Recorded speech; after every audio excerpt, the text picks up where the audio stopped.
So,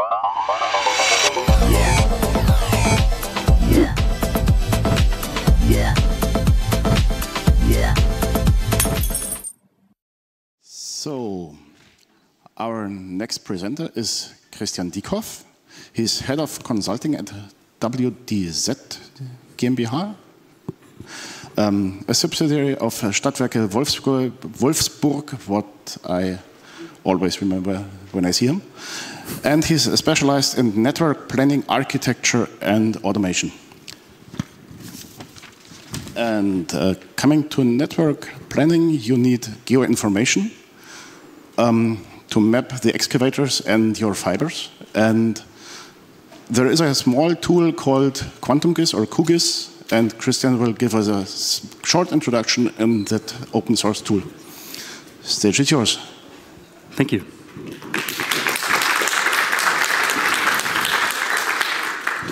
Yeah, thank you very much. Thanks for being here.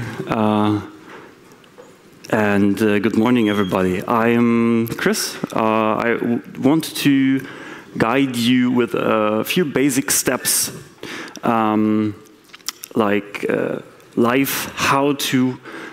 you can figure out how to get away from the Google Earth world for handling all your geo information. Why am I doing this?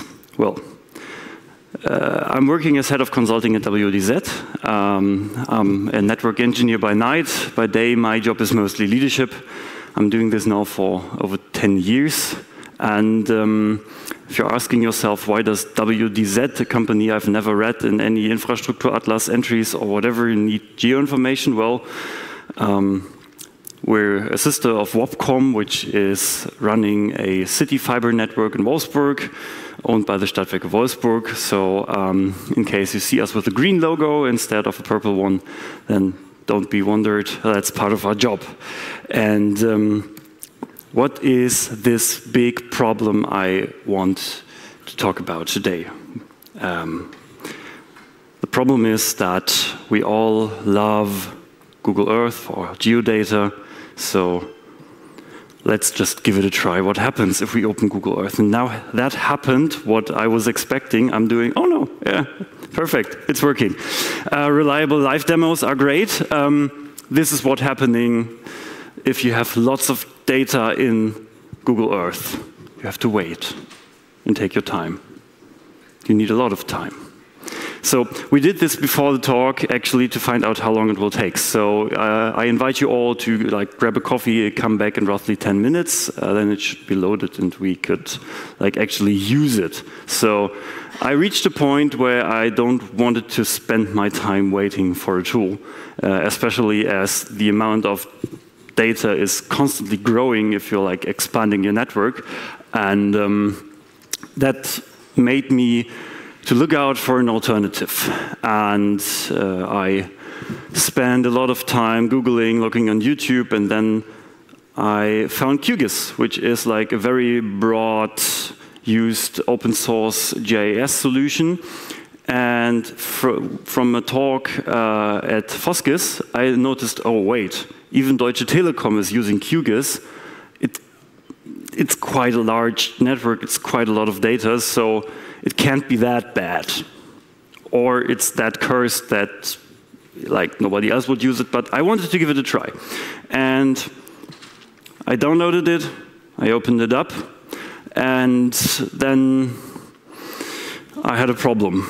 Because I was expecting to see a nice globe and a map, and that I thought I can just import my KMZ files and look at them, and I saw things like projects. There was a browser with stuff I've never heard about, and people instantly start talking about coordinate systems, so that's a lot of complicated stuff. And I thought, okay, I open up a project, and then, oh, no map, damn. And this way it went through. I went through YouTube. I watched hours of tutorials. Those tutorials were 2 hours, 3 hours long. And at the end of those tutorials, I had still no map. I just had some lines or some mapping tiles or whatever, but I had not the information I wanted. And Then I stumbled across a tutorial for something very specific that was just 2 minutes, 30 seconds long. And I was like, that's the first tutorial below 15 minutes. I have to look at it. And the person used 2 plugins that like changed everything for me, so I wanted to share that knowledge. That person went to the plugin store, which is integrated in qGIS, and installed the Quick Map Services, which is a plugin that enables you to draw in web map services like with 1 click. So, okay, let's install that. Done. And the other thing that the person used was the OSM place search, which is the missing link in qGIS if you're coming from Google Earth, where you do have a nice search bar on the top left, where you can search things like streets, addresses, etc. So I installed that as well. And then things started to look like a bit better. There's a place search down here. Awesome. And also, I now can click Web, Quick Map Services, OpenStreetMap, and ta-da, I have a map. Finally. Woo. What happens is that you now have a web map service in your qGIS, which is loading the data as like tiles from OpenStreetMap. And this way, we can now finally use that tool, like sort of similar. It adds this service as a layer, which will become important. You also know layers from Google Earth, sort of, like your inventory there. And the place search is now missing the missing link about information that has a geographical reference but is not known to qGIS, because qGIS does not know addresses. It does not know buildings or whatever. It just knows like points or vector objects and coordinates. And those can have metadata, but that's it. So you have to use a layer on top of that. And as we all want to deal with things like fiber or ducts and not with sophisticated street information about like what layers of concrete are used for that street, we don't need to deal with it. We can just use plugins that add that as an unknown thing into the software. You can just type a street here, and then you can like search, and then you can select that, can go zoom, and then it zooms in for you. You can also zoom in more if you want. For example, in this case, I've chosen our office. And now you can also start to use these information and import this information into qGIS by just like clicking this add button down here.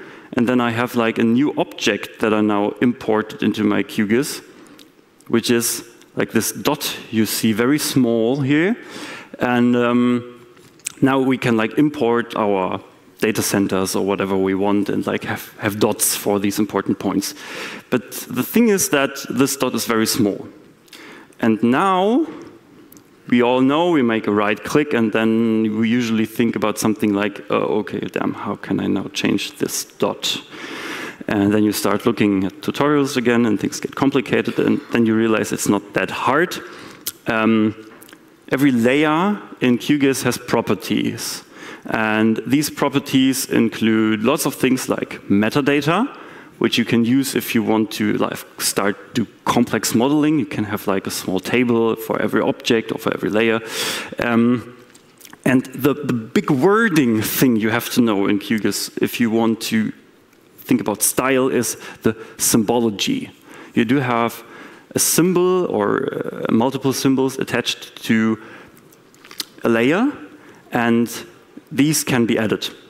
It can also happen that you have no symbol, or that you have like embedded symbols in layers. Especially if you're importing KMZ or KML data, it's often happening that there are symbols embedded into there. So those can't be edited because those are the proprietary ones that are used in the Google Earth world. So you can usually, if you want to have everything the same, you just say, okay, single symbol, and now you can like give it a color. And you can also go ahead and say, okay, I want that like 5 millimeters large at 100% opacity to make it really visible. And you click just OK. And now the dot is large. So it's not that hard, but it's a very important thing you have to know, because if you're trying to find it on your own, it will take hours and you won't be successful. All right.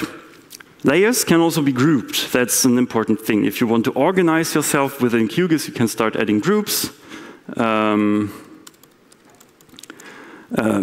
You can say we name this group like office, and we can add our layer into that group. We can also create groups within groups, so we can have like subgroups and stuff. So this way you can organize yourself in qGIS. But if we're right away starting with data from the external side or from external sources like this dot with our office building, you also have to keep in mind that I made a mistake now, that you maybe noticed the dot is missing. Layers are stacked to each other.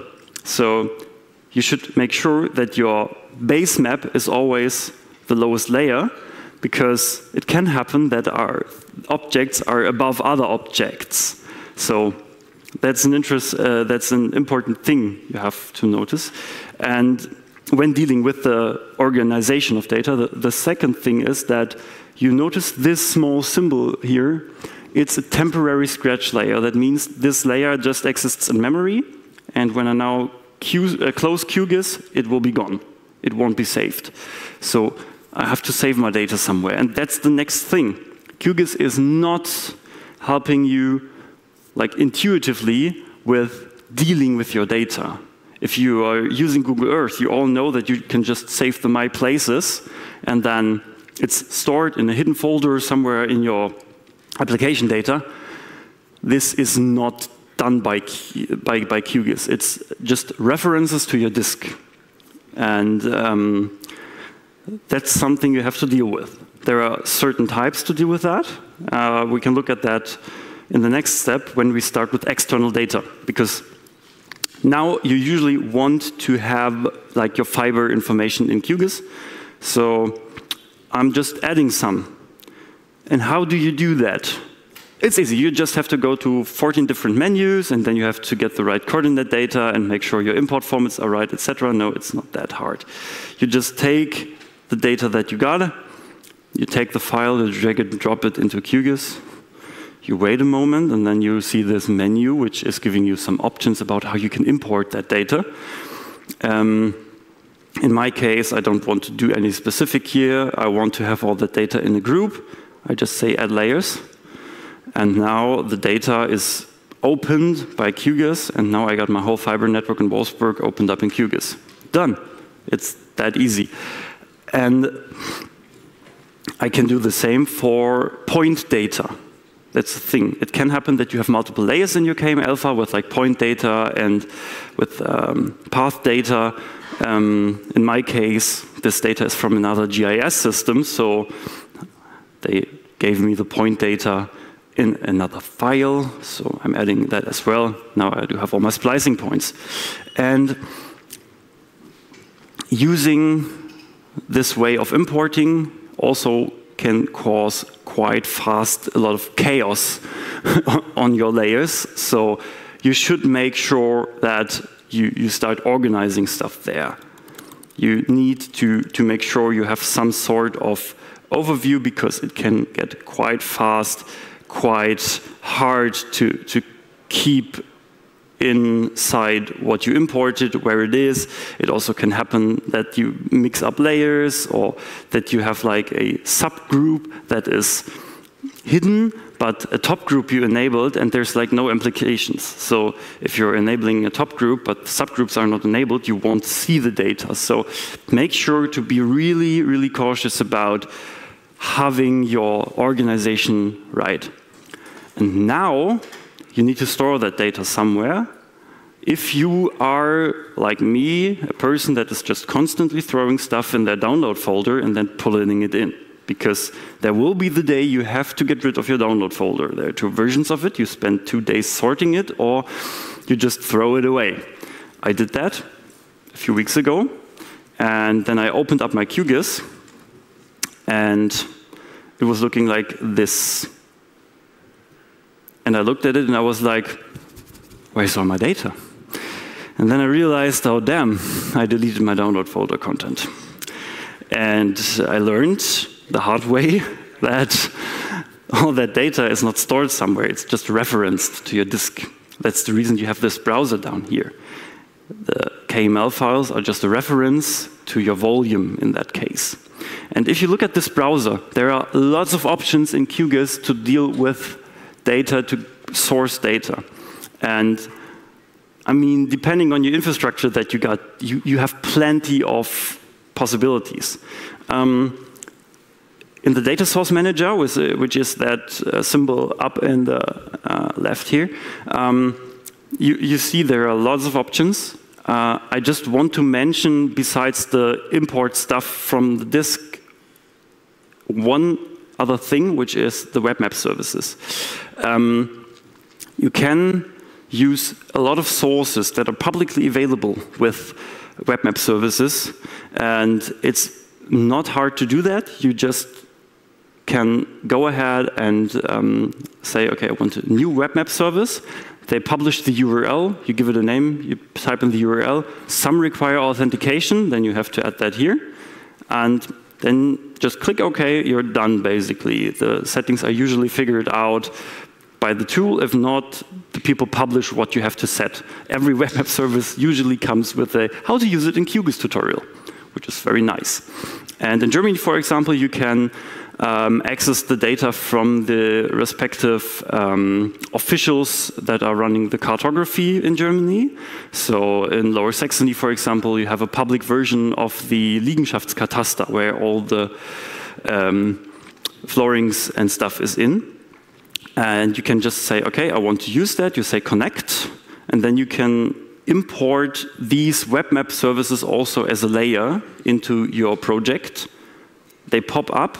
And now you see I have a different map than OpenStreetMap, which is now the basemap.de, which is a public service in Germany, which is providing a base map for like all of Germany, for example. So take your time and have a look at web map services. They can improve a lot, especially because you also can access the Infrastrukturatlas, which is a German public database where you can like get on request access to like fiber data and cable data and stuff. You can also use that as a web map service. So you don't have to use their web tool. You can also then throw it in qGIS and compare it with your own fiber network to like find easily points where you have like the possibility of an interconnection, for example. But how now to deal with that stuff? I imported it, and now I want to have like a similar version to the My Places file. And there's a nice tool in qGIS which is helping a lot with that, which is the Data Manager, which is a nice toolbox tool. And then you can just go ahead and, I have not mentioned that. If you click on Processing Toolbox, you have a menu popping up with Toolbox, which is like just a collection of lots of scripts that can help your daily interactions with that tool. You can also like measure paths or do like calculations and stuff. If you're able to write Python, you will also be able to write your own scripts.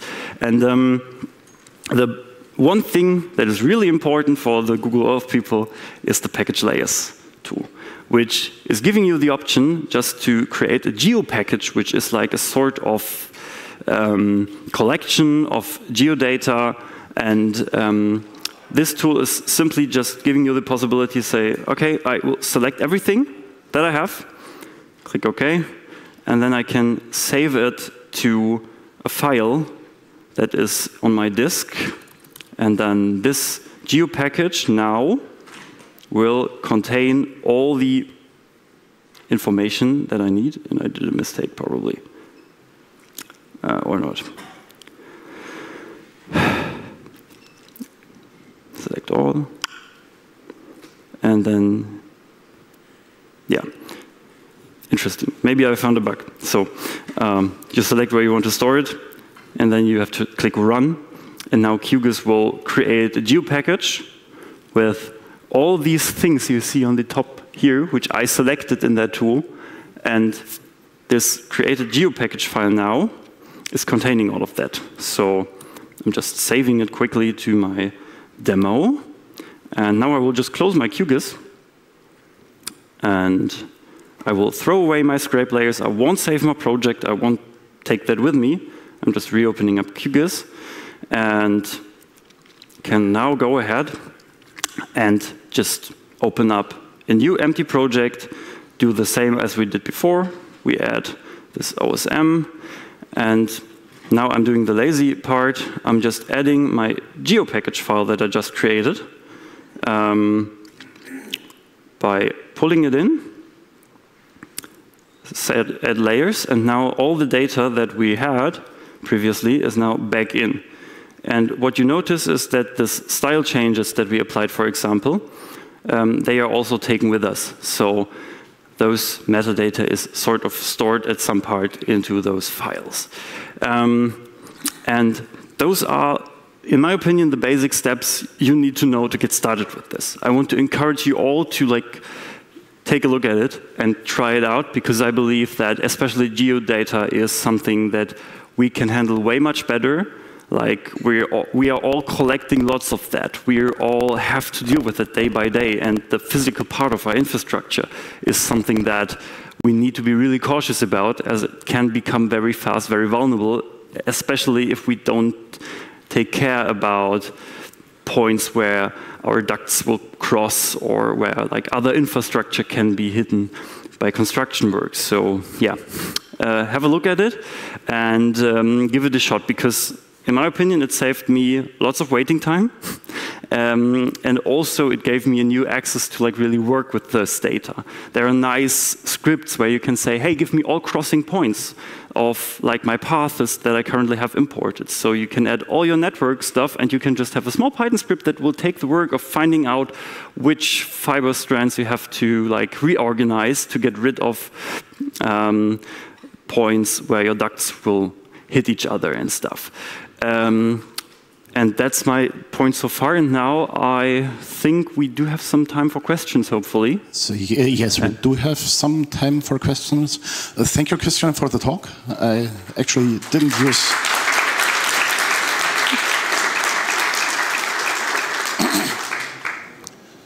So maybe raise your hand if you have a questions. Do we have questions from Vangelis? There? Yes, there. Where is a mic? Thank you.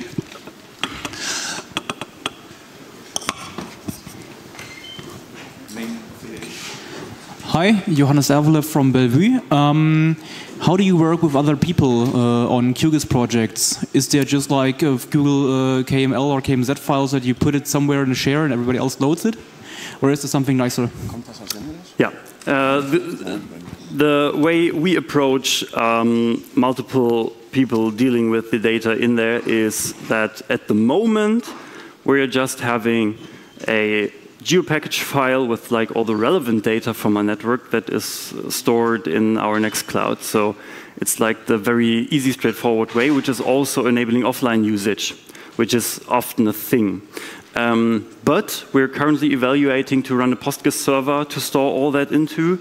Also because we are looking at UMap, which is a version to create custom maps based on OpenStreetMap that is also using Postgres on below. So yeah, there are plenty of options, and if you really want to have the shared experience, there are database services, especially for GIS data, that can be used.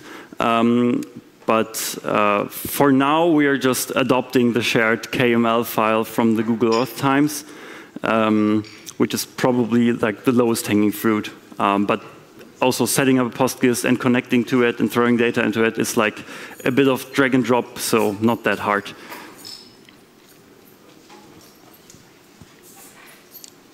Question answers. Thank you. Any more questions in the room? Looks like no, so that's a wrap for the talk. Thank you, Christian, again. Thank you very much.